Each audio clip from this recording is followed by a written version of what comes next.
We are discussing today a settlement that has been reached with St. John's. It was scheduled to begin trial on Monday before Judge Landwehr in Stearns County. John Doe 2 made a decision 4 years ago to share a secret with us. And as trial approached, he made a decision to make sure that he and we did everything possible to make sure the full truth is known about the past.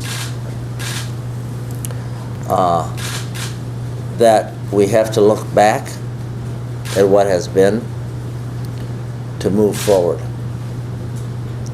And as a result, we reached a settlement.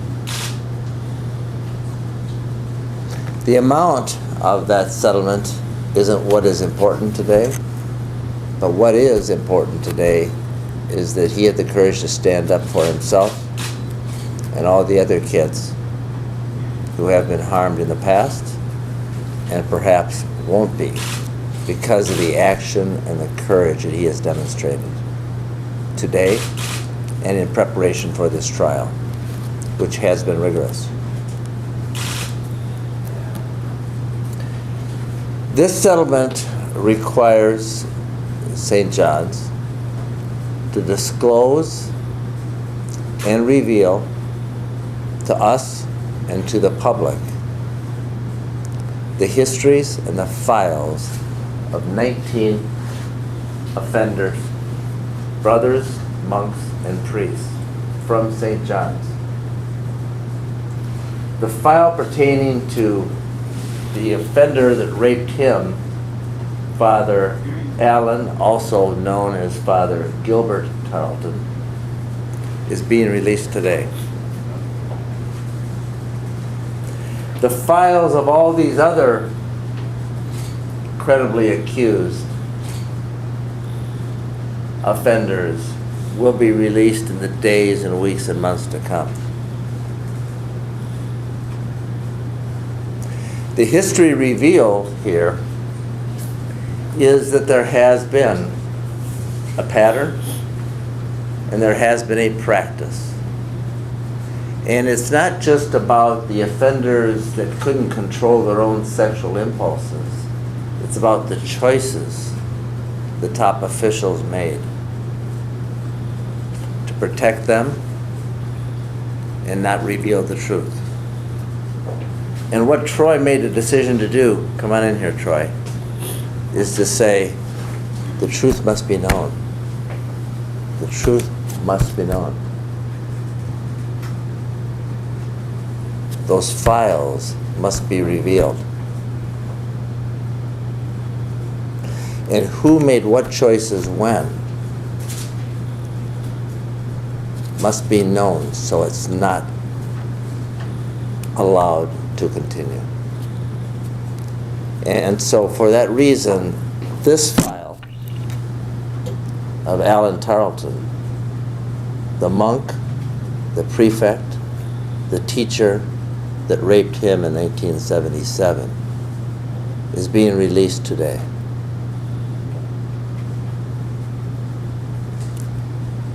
And the files of 18 other credibly accused clerics will be released in the days and the weeks and the months ahead. And the choices made by those who were in charge, the top officials, the abbots, the priors, and those that had a chance to make a choice will be scrutinized.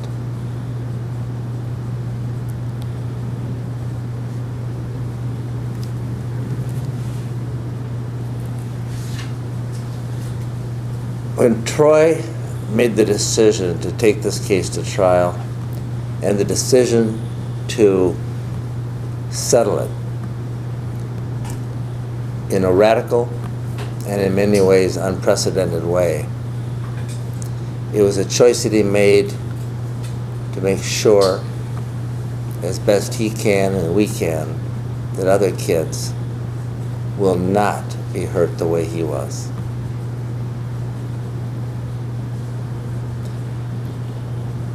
And so it's not as much about what Tarleton did to him, as horrible as that is about what has been, so it will not be.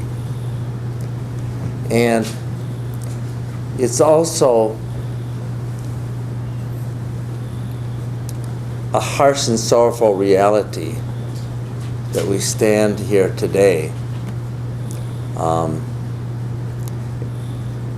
having to acknowledge the past and reveal it through litigation, but it is through the Child Victims Act that gave Troy this chance to force this to be revealed.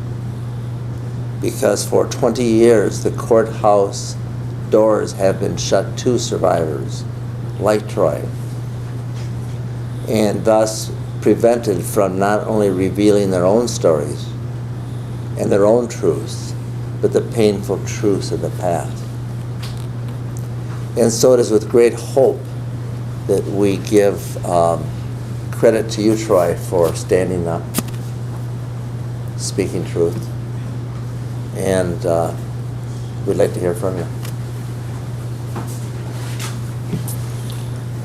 Hi, this is a good time and a scary time for me. When this started for me, I heard Jeff talking on the radio, and he mentioned the priest's name, and it about floored me.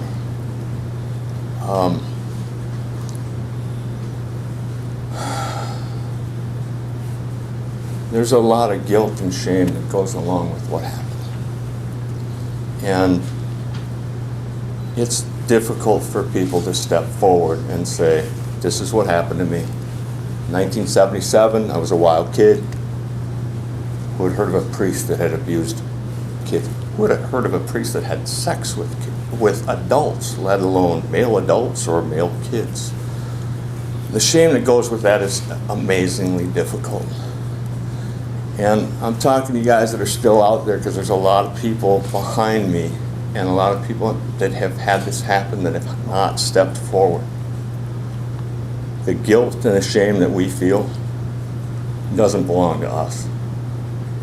It belongs to people that did this to us, and it really belongs to the people that hid this from us, from everybody else.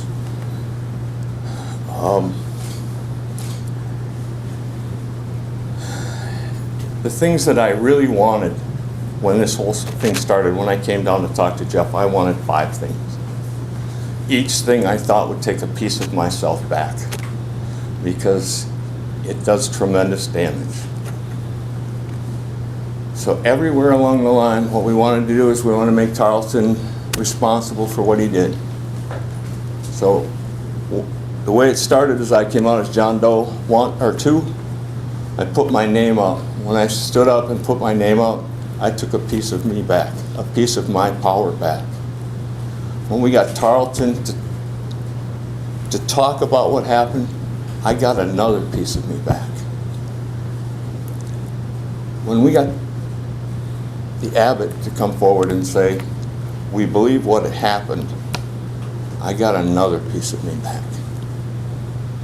Now I'm getting another piece, which is there are files that are now coming forward. And those files, the complete files of these people that did this, there are a lot of people that are going to be able to get healthy because of it. I just took another piece of me back. So, I've still got a lot to do. I'm still working on getting through this. But I wanted to come down here and stand up and say that there are people behind me that have helped to bring this forward. And there are a lot of guys out there that are suffering, that are shamed and too guilty to step up. Come forward, say you're John Doe, whatever the number is, use your name, take your life back, take your power back from these people. Don't let it stay in the dark. the way we win is to bring this to the light. When Troy talks about a peace coming back to him and taking it back by causing these files to be revealed for all time, for all eyes, and not just of what the offenders did, but those that made the choices that they did to keep this information private, to keep it secret, to keep it in their possession and not turn it over to those that needed to know, is a powerful piece. And one of the pieces that he said that helped him get his power back was when we took the deposition, the testimony of Alan, also known as Gilbert Tarleton. We're going to play a clip of that. Before I do, I need to tell you that the attorneys that represented Tarleton took the position that he was suffering from dementia at that time and that he was incapable of giving testimony. It's also noteworthy that he, like many offenders, denied the actual rape of Troy, but the file maintained by the abbot belies that. It reflects a pattern of knowledge, of abuse of students and minors, and the rape of children going back to 1955. Reports, transfer, reports, complaints, admissions by him, transfer, treatment, transfer, treatment. And so we're going to play a clip that we took from that deposition, which will be made available in the packet. And here it is. We took this in October of 2013. Father, would you please state your full name for the record? Alan Paul Tomlinson. And is it correct to say that in the 50-plus years that you've been a priest and a monk, you have had difficulty controlling your own sexual impulses? I prefer not to answer that question. Is it correct to say, Father, that while you've been a monk and a priest affiliated with St. John's and under the abbots over the years, you first were caught in engaging in sexual misconduct with students in 1955?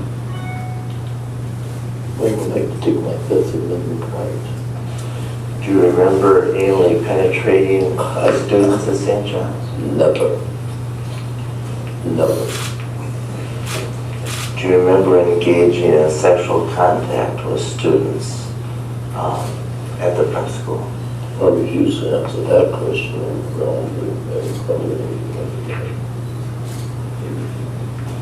Do you deny that you ever engaged any of the students at the prep school in anal penetration? I certainly deny that. Do you deny inserting your finger into the rectums? Yes, I do deny that.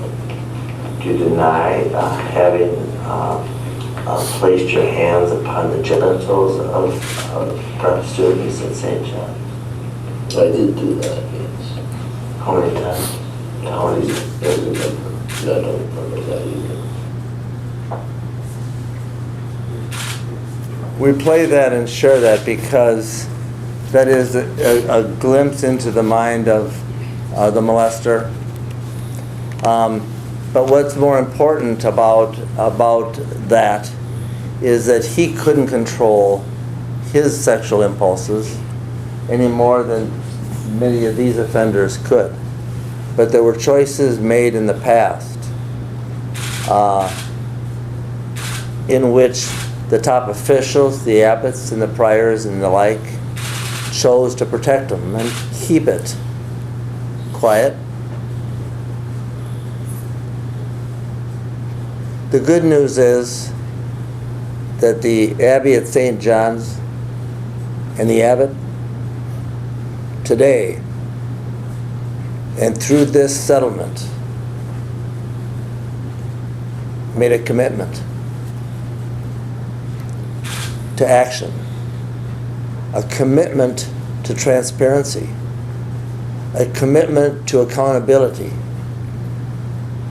and have thus agreed to turn over each of these files to us for us to reveal to all those that need to know about the past. And that gives us great hope, and that gives us great promise for a safer tomorrow. And that's what Troy wanted. And that's what Troy demanded. And they've committed to that. And as a part of this settlement, they've committed to other things designed to be transparent, designed to be much better than they had been. And the end that these files reflect. And for that, they deserve credit. And we will work with them rigorously and vigorously to make sure every promise made and begun this day is adhered to.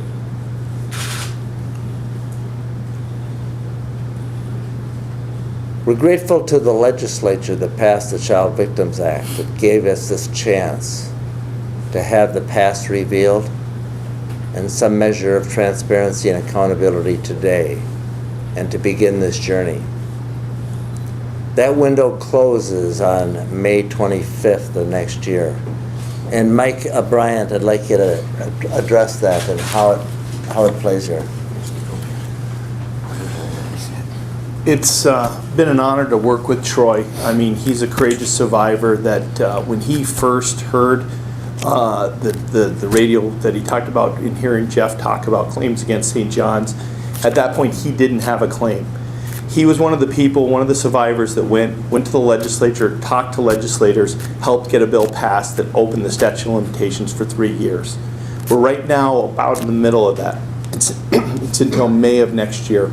So people like Troy that weren't believed, weren't helped, were in the shadows, can come forward and make claims in this state.